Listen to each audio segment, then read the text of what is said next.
This is WPSL Port St. Lucie, the talk of the Treasure Coast.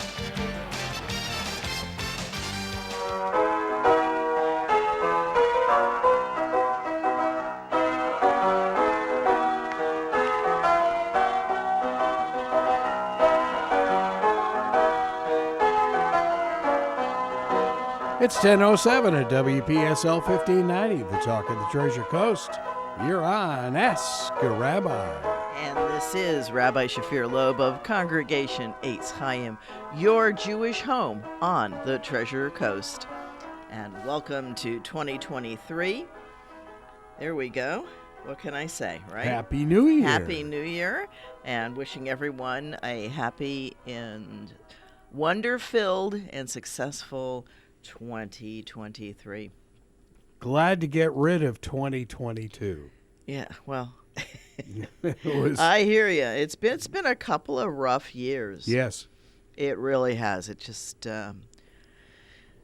just when you think what else can, it does. So we don't ask that question. Thank you, pandemic. Yeah. Well, just so many things. Uh-huh. Yeah, but it was like a confluence.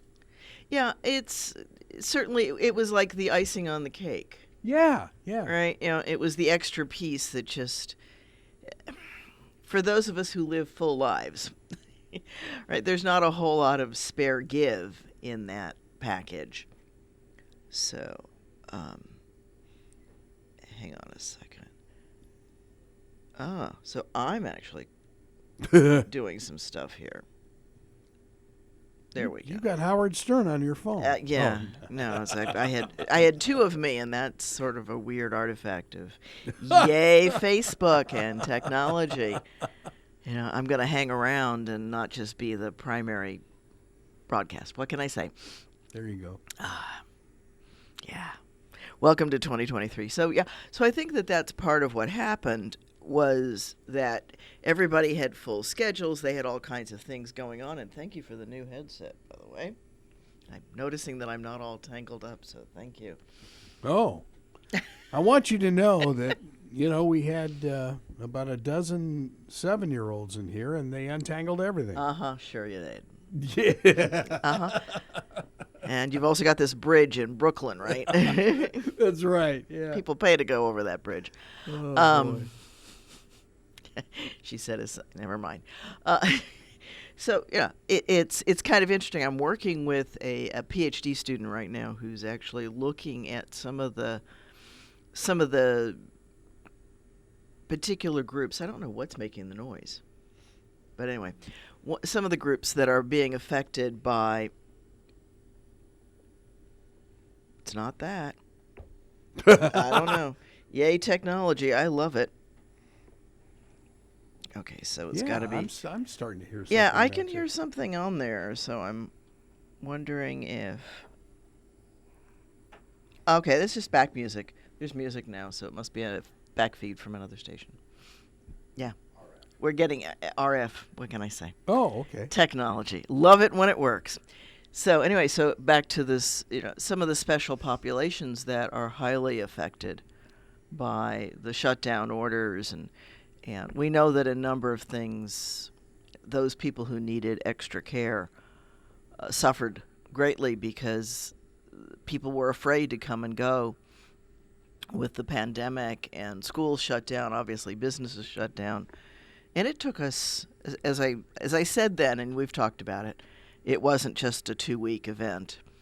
It's a 2-year, and it's just now beginning to start to come back, and yet there's this other variant of Omicron.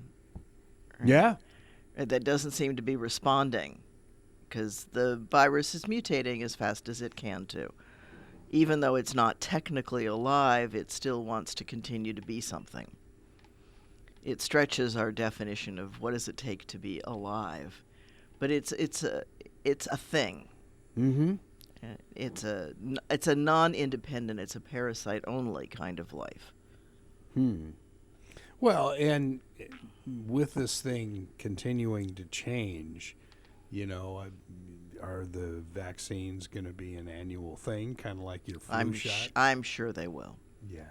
I'm sure they will. Me too. And partially because this virus is in that family. Mm-hmm. It's the same family as the common cold. Coronaviruses have been around pretty much since humans. Yeah, and you mentioned the dogs. Dogs have a version of that. Have a version of canine coronavirus, CCV, canine coronavirus, and that's been around since the 1900s, the late 1900s, the turn of the century. It's been around, so that kind of virus is not new, and that's why all those things about there being, of course, there is a lab in Wuhan. That makes sense because they're by a lot of caves where bats live. And bats have an interesting relationship with viruses. They actually can handle them without being sick. There's something in their metabolism where it doesn't do to them what it does to us. So they're carriers. They're carriers. And so the viruses continue to do their thing. And I don't know if they might even do something beneficial for a bat. I don't know. Or they're just there. There are lots of things in our bodies that are not us, if you will. We need some of this. That's why we take a probiotic. That's to put beneficial bacteria into our digestive system.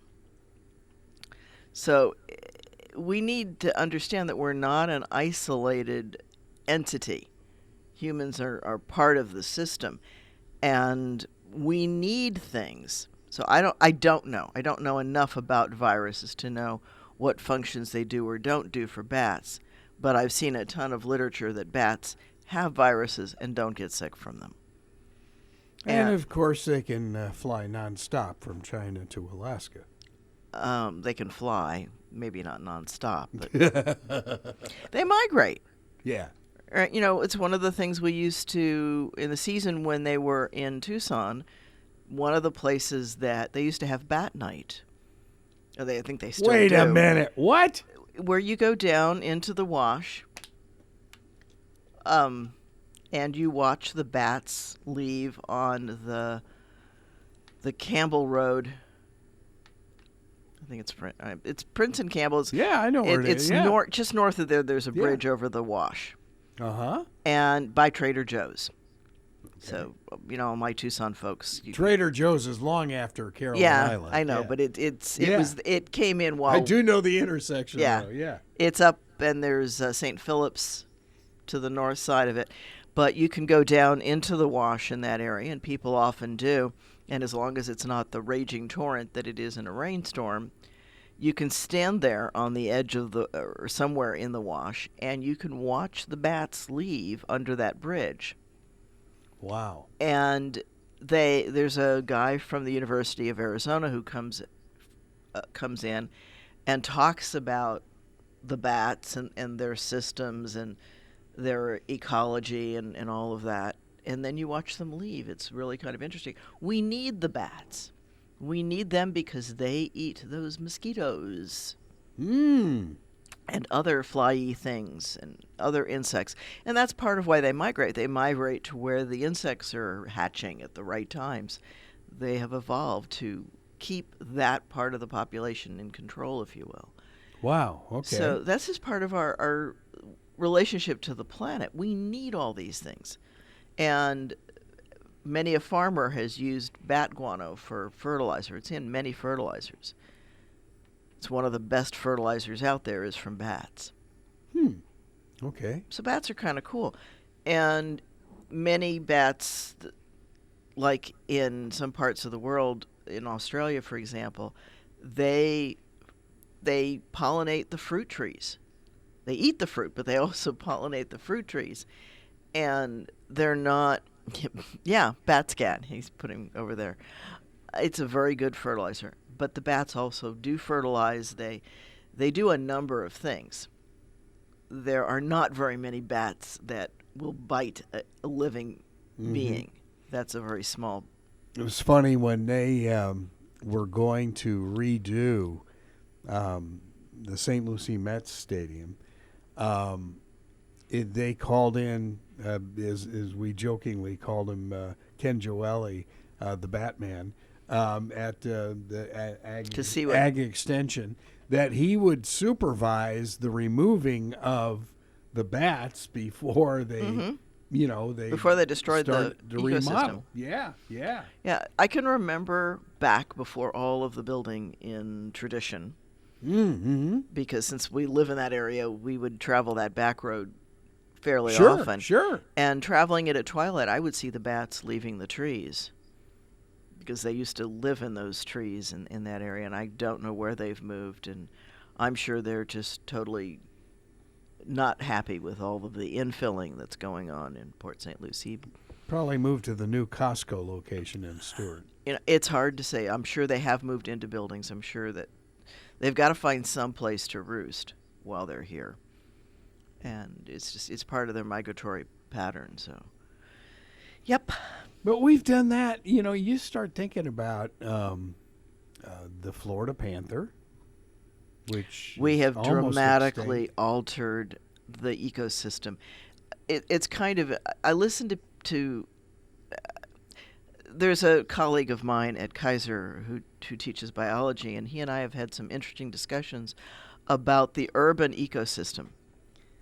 That once we start doing all of this infilling, we create an artificial ecosystem.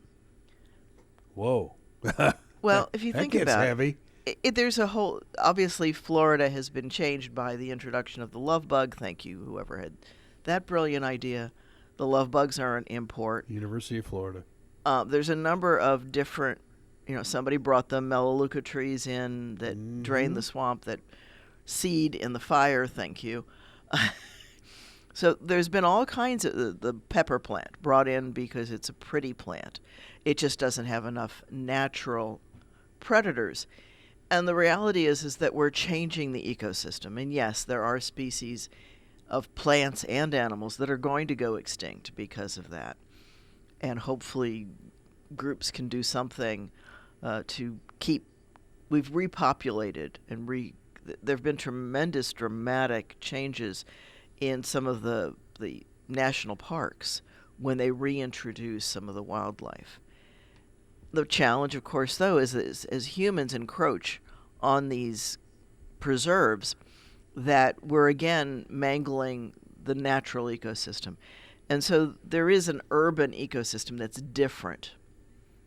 My pot of golden pothos that sits in its pot, and every once in a while it tries to throw a runner out, and it gets wrapped back up in its pot. So it's in its pot, it's contained.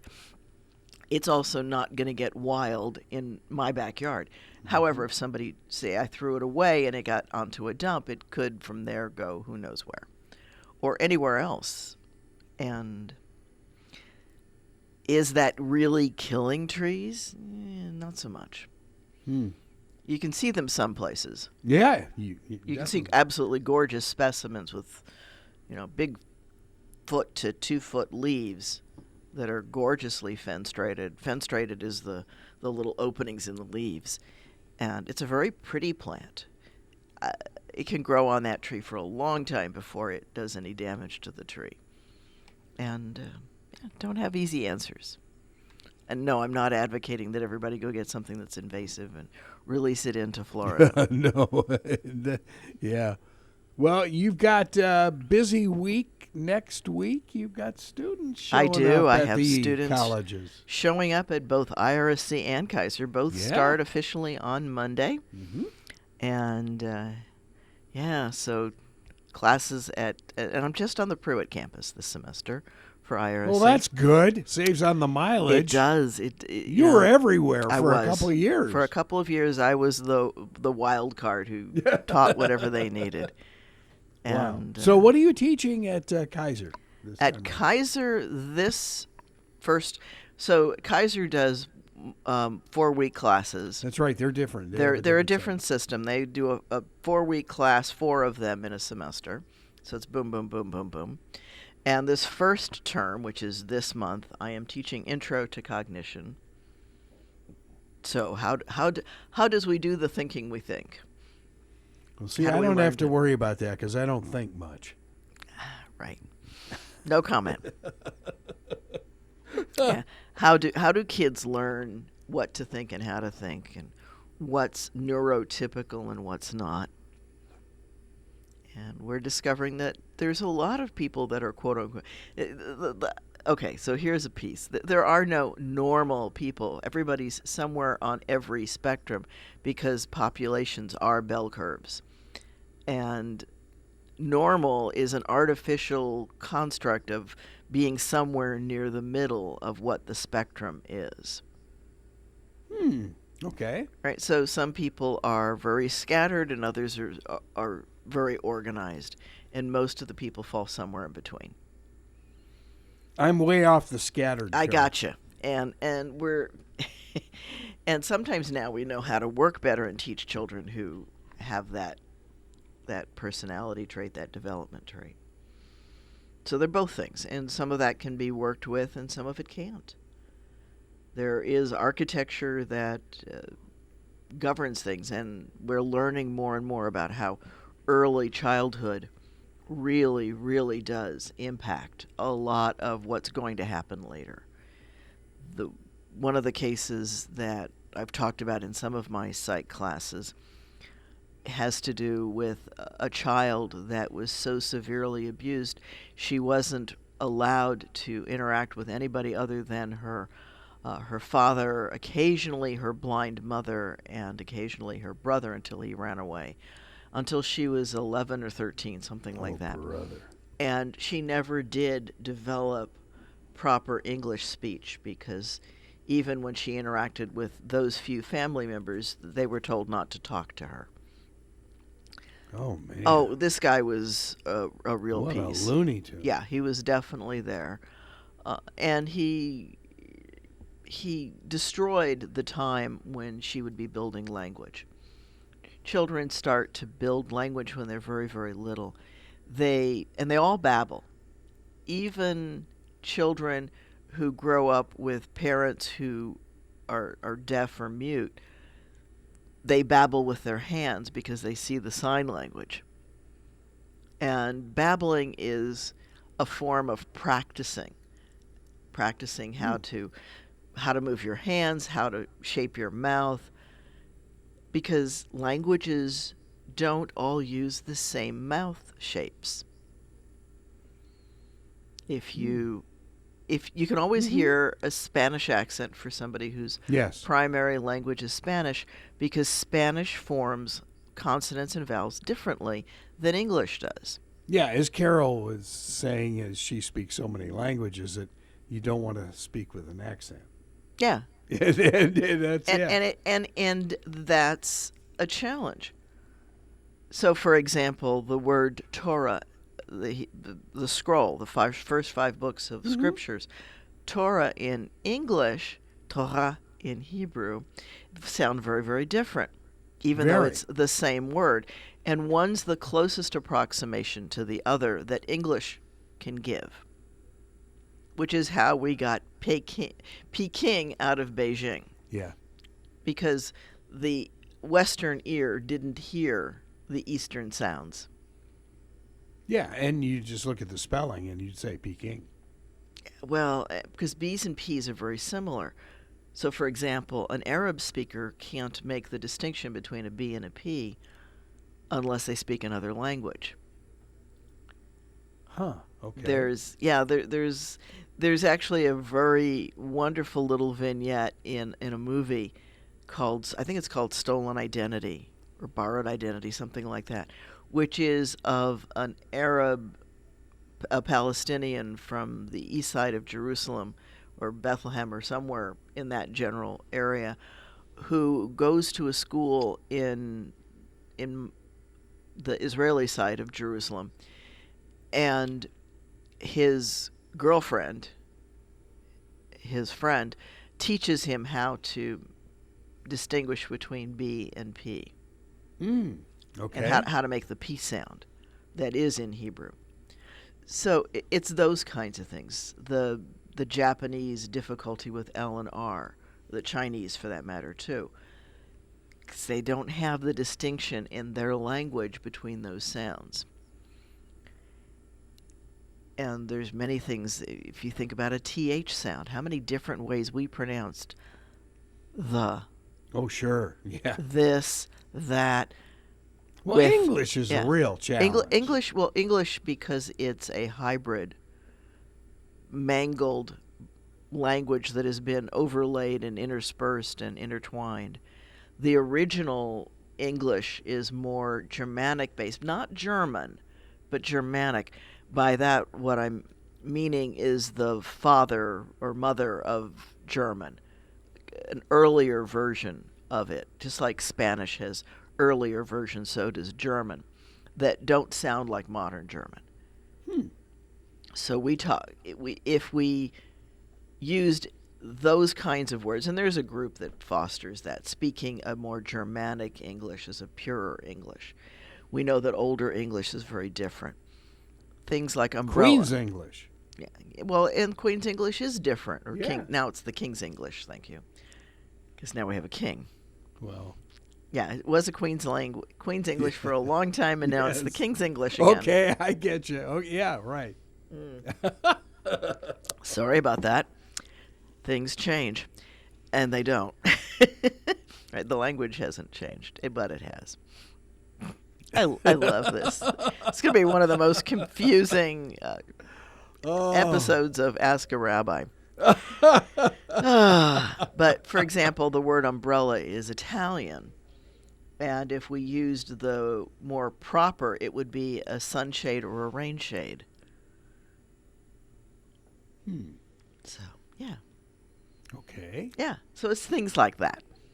It's not a huge deal. Language changes, but it's why if we talk to the King's English, we would speak very differently.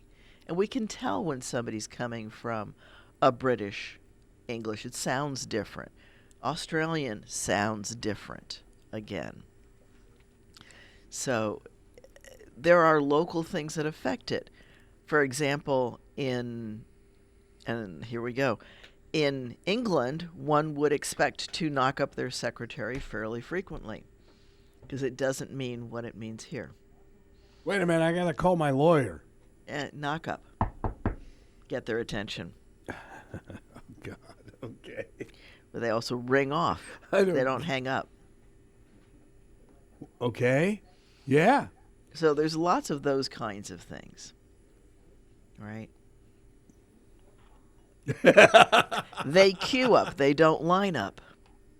Queue up? Yeah. Really? Yeah. I had a friend in Israel the time that I lived in Israel who was from Britain, and it really was an interesting experience because we looked at things so differently. There was one point, of course, kids today don't even know the name, Benedict Arnold. Was he a hero or a traitor? She viewed him as a hero, a loyalist. Whoa. Because he stayed loyal to England. Oh, certainly, yes. Right?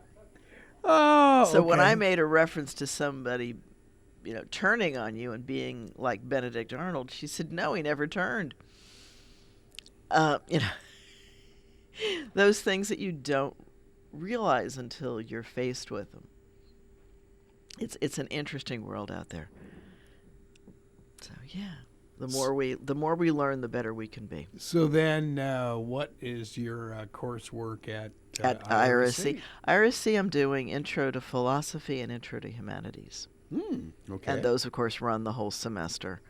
They start Monday and Wednesday, and go all semester.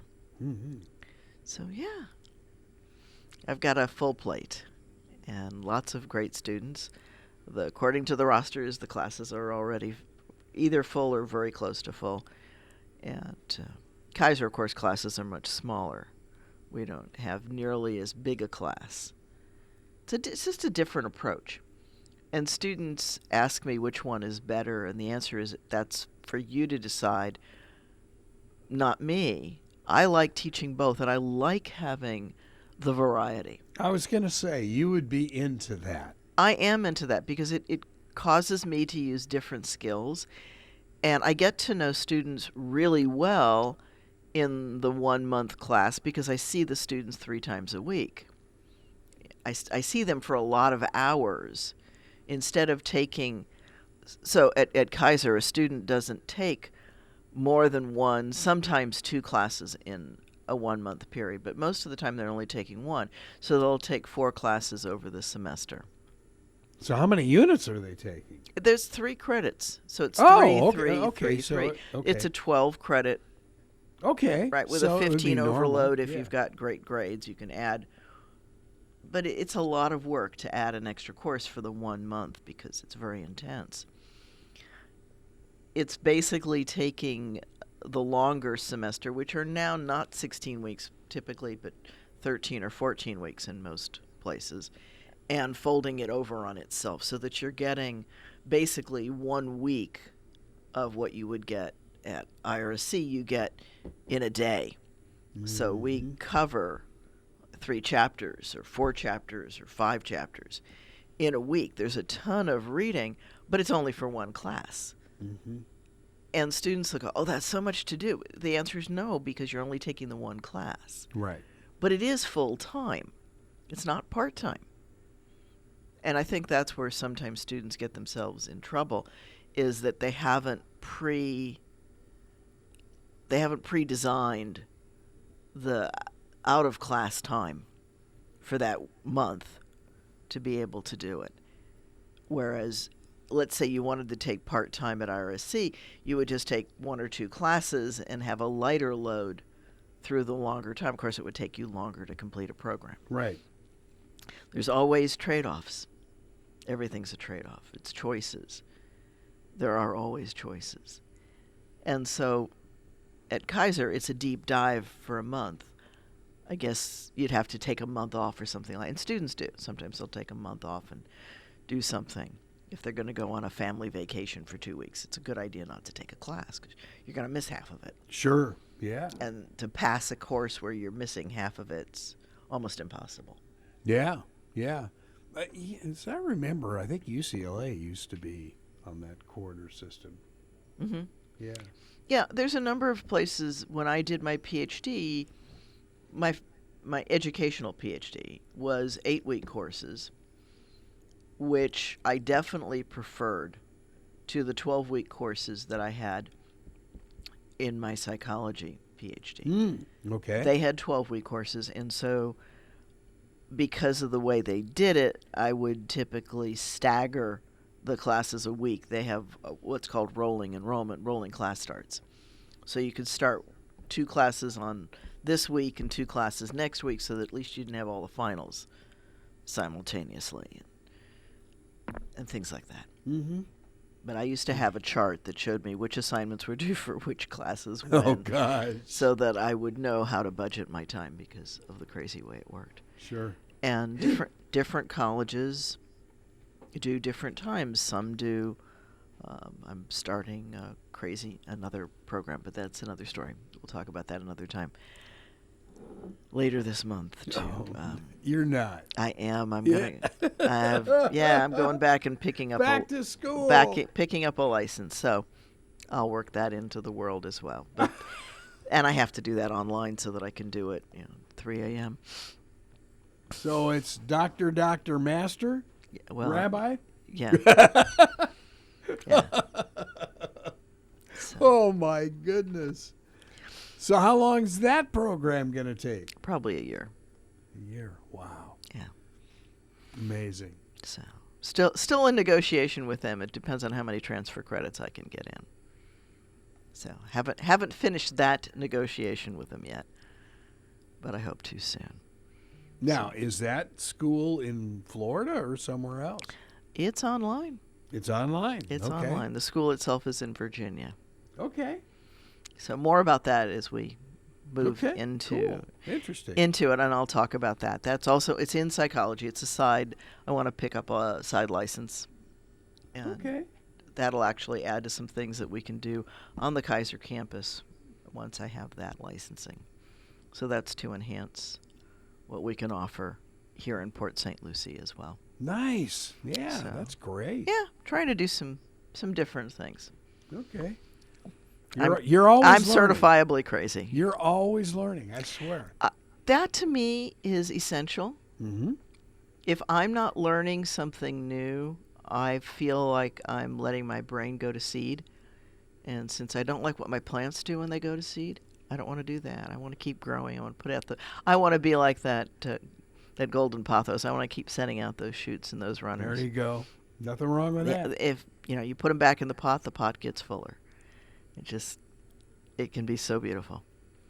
And I discovered when I was working on my PhDs that I was able to think more sharply. It definitely had a benefit above and beyond what I was learning in class. It just kept me that much sharper. And I was having a discussion with one of the folks on our board in the temple about knowing about, for example, we're deciding whether to stay where we're at or move to a new location. And one of the questions that came up is, well, what if the place doesn't have a kitchen? So we don't have a kitchen now. It's what's called a warming kitchen. Yes. Which means we bring in food, Right. and you can just keep it warm there. You get catered things. Sort of prepare it there. Yeah. But well, you can't cook it there. Right. You can't. You can prepare cold things, but you can't take Right. things. Can't take things to temperature. They have to have been brought to temperature elsewhere. And that also changes what you need for the kitchen. Do you need a grease trap? Do you need different sinks for washing vegetables and dishes and what have you? All of those different things that a commercial kitchen requires. Never thought about that side of it. And, yeah. And you need a cleaning area that's off to the side, Sure. that's separate and different. And over the years, I've learned about that. Not that I can run a commercial kitchen. I would have to take the classes. But I understand the features that need to be available there.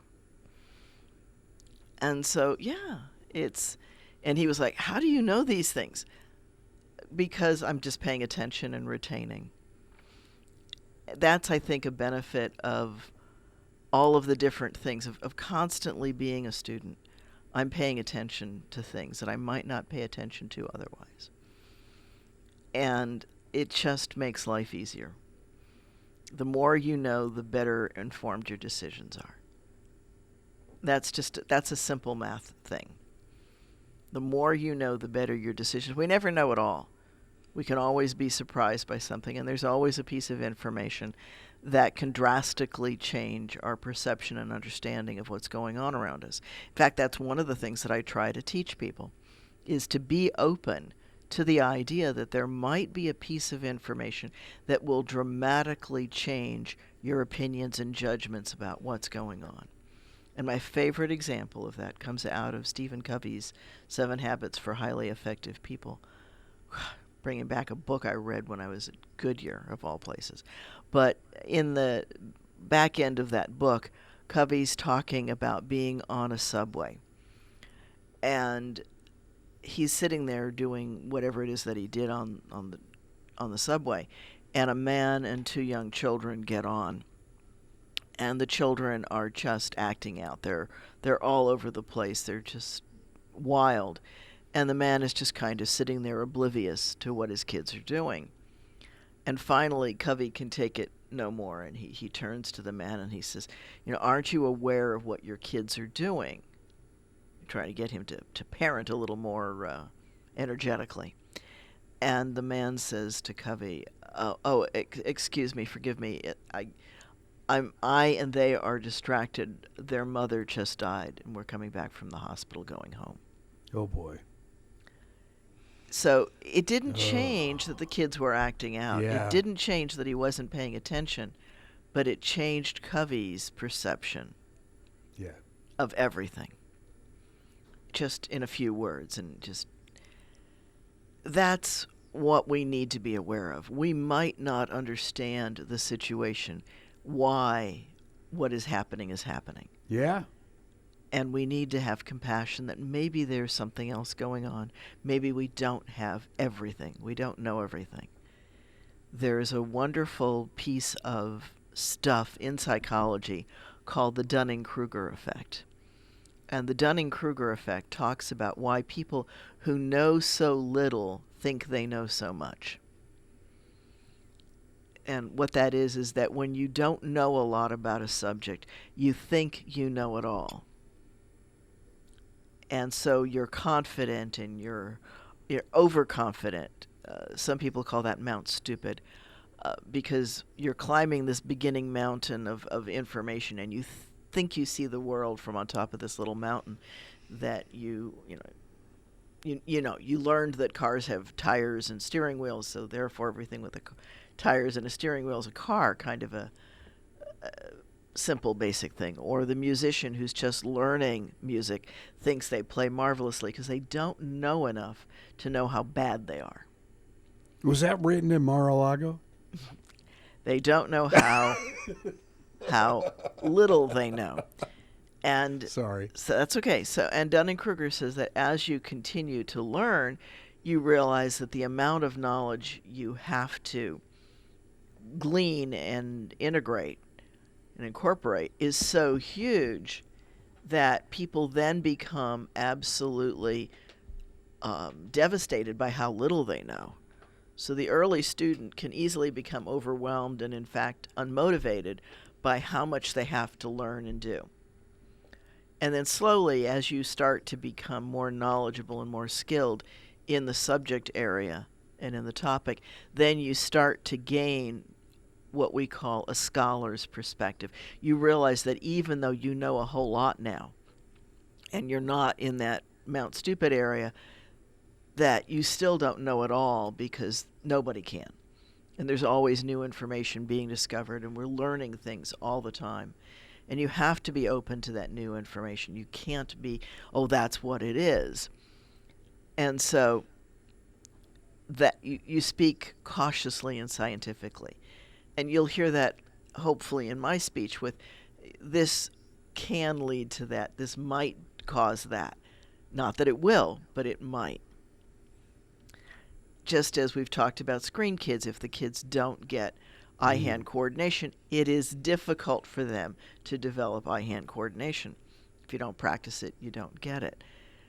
That doesn't mean that every kid that has a screen is not going to learn it, because they might experiment and learn some of it on their own, even if their parents don't encourage it. So you never know.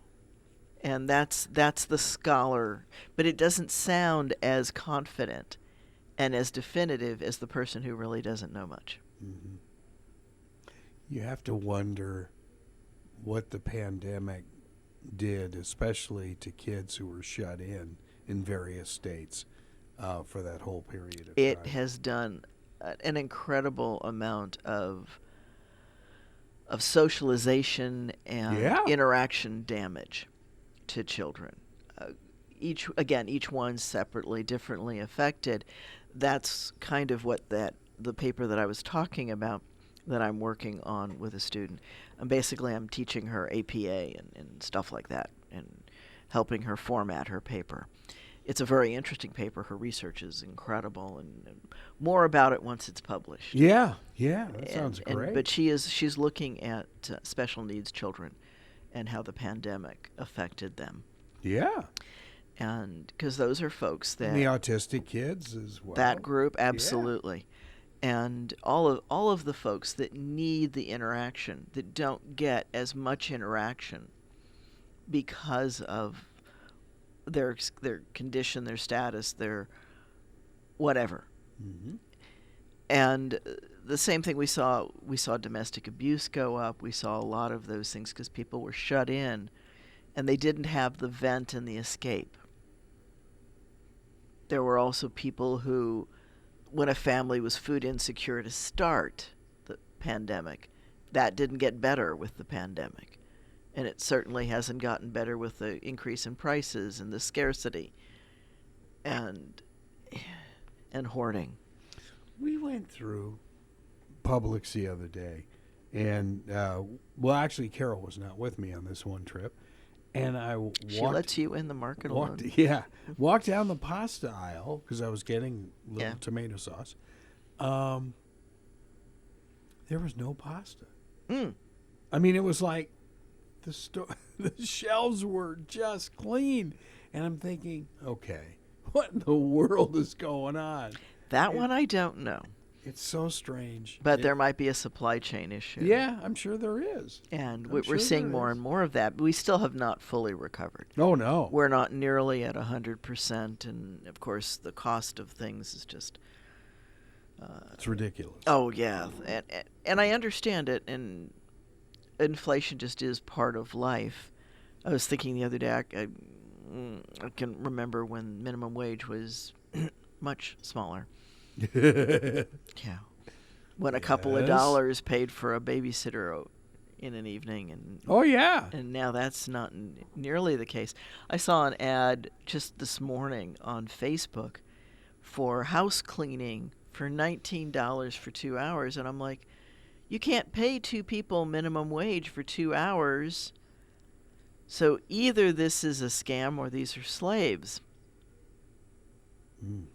Right, but the question becomes, how many people even think that people in America are slaves? There are millions of slaves in America. It's funny, I was going through some really, really old stuff. This is KVOA in Tucson. I found an old pay stub, $450 for the month. That's my paycheck. Yeah, it was my paycheck, and I'm sitting there going, wow. Yep, that's where it all started, was Channel 4.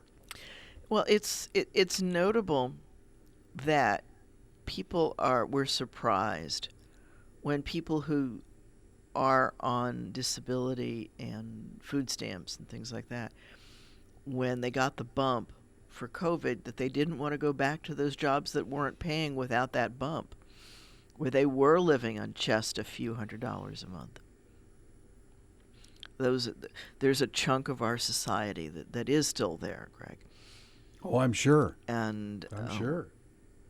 I think one of our shows had a story on the state of Washington. If depending on how many of these programs that you're receiving, you can make up to $100,000 a year just on these aid programs. And I'm thinking, wow, I might not go back to work either. Yeah.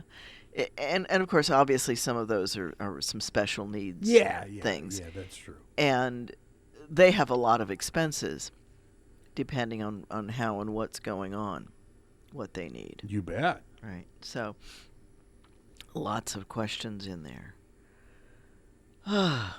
It's not easy, and none of us knows what somebody else's expenses or income really is.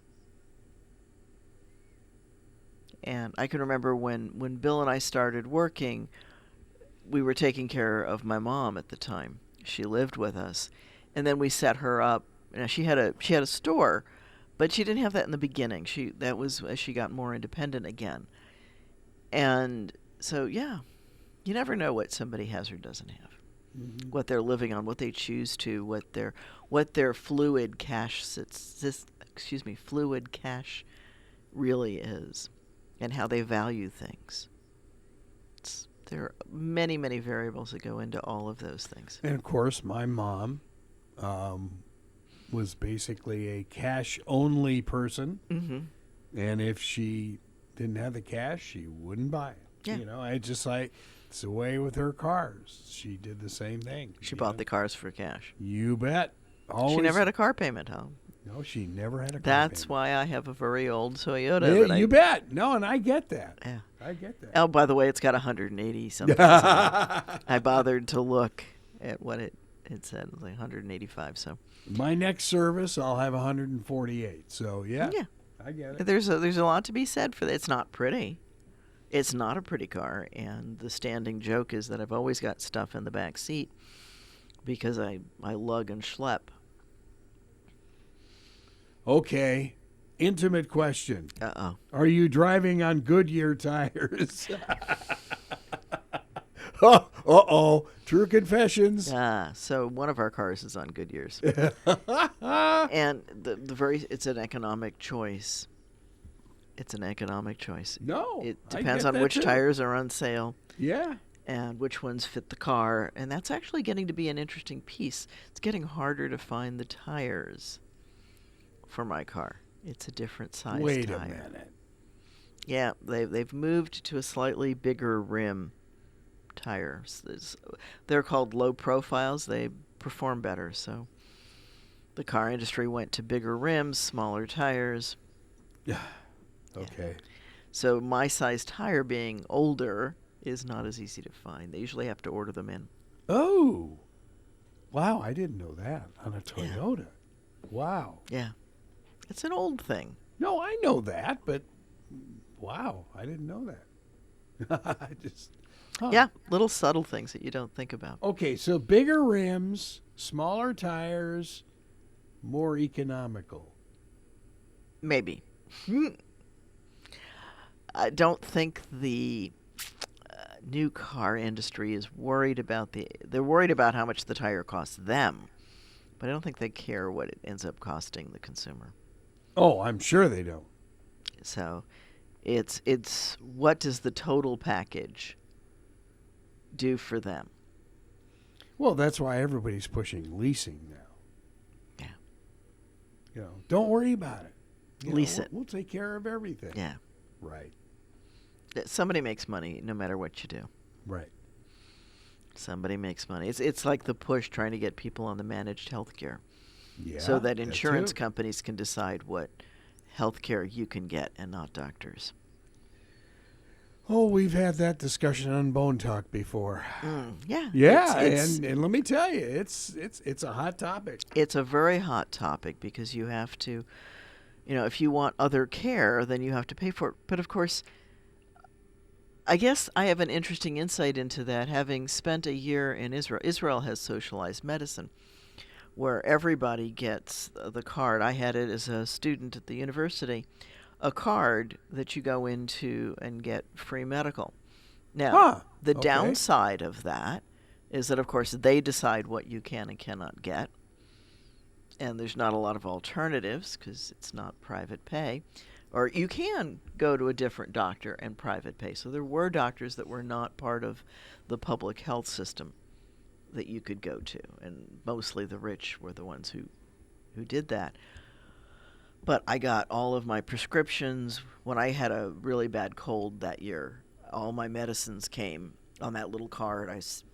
But I waited in line for like 2 hours with a fever. It was really wonderful. And I'm sure that with COVID, that was really quite interesting. Ooh. And yeah, nothing like, yeah. During the flu pandemics or the epidemics, the high seasons in flu season, walking through the emergency room is always a challenge when I was a chaplain. Oh, you bet. Oh. How many people in there have the flu and are spreading it into the air? And I'm sure that happened with COVID, and that's part of why they tried to limit who could come into the hospital and why they've kept the wearing of masks and things like that in hospital settings. Which reminds me that I need to go do something for Martin Medical to keep my chaplaincy up. Oh, yeah. Interesting, yeah. Mm-hmm. Yeah. So there's many different sides to things that Crazy is doing over here. So you are still seeing folks at Cleveland Clinic? If they request, I can go visit them. That's the change. It used to be that you made rounds and just popped in and saw if people needed things, but now they have to request a chaplain. That's the COVID change. Oh. Now there is a staff chaplain that is part of the system who has an office there who does, I guess, make rounds. But as far as volunteers, kind of a non-denominational person? Theoretically. In theory, yeah. Well, naturally. Theoretically. And, yeah. What can I say? This is as good a time as any, though, to do that request. If you enjoy listening to Ask a Rabbi, and if you want to keep this on the air, please consider sponsoring one or more episodes of Ask a Rabbi. Just give a call to 772-340-1590 at any time and ask to speak to either Greg or Carol, and they will help you sponsor an episode. Please do consider that. It's something we definitely need. Looking for that. And otherwise, you can join us for services. Services are Friday night at 7:30 at 540 Northwest University Boulevard, Suite 102 at 7:30 on a Friday evening. You can check us out on Facebook or on www.eitzchaym.org. And we're actually going to be moving that website, so it's horribly out of date right now. It's being moved to a new platform. Oh, so look for it to have a brand new look here shortly. Very cool. Okay. Well, we've all got to do that. We've all got to do some of that, yeah. Yeah, we definitely need it here. Yeah. Yep, understand. Yeah. So moving all kinds of things. Sure. Yeah, it's got to happen. Yep, absolutely. All right, well, I think that just about wraps it up. Looking for people to call in here sometime and ask a rabbi a question. You never know what we can talk about. We can talk about psychology, philosophy, plants, religion, plants. I love talking about plants. Of course, I had to pull a bunch of them in that little bit of cold because our winter. Yeah, the 2-day, 3-day, 4-day, 5-day winter, it was much too long, and that's what my plants all said. I have some out front that are going like, we lost our leaves. And I have what are called firecracker plants out front. And they all dropped the flowers. The Christmas cactuses that were outside all said bye. Ooh, yeah. They dropped their flowers, although the ones out in the backyard didn't. Who knows? Afternoon sun? Something Wow. did something. Wow. So, yeah, plants are interesting. They're very subject to how and where and what side of the house you put them. With that note, thank you for being here, and I look forward to speaking with you, answering questions and asking questions next week on Ask a Rabbi. This is Rabbi Shafir Loeb for Congregation Eitz Chayim, your Jewish home on the Treasure Coast. You've been listening to Dr. and soon-to-be Master Rabbi Shafir Loeb on WPSL Port St. Lucie. Talk of the Treasure Coast, webcaster to the world.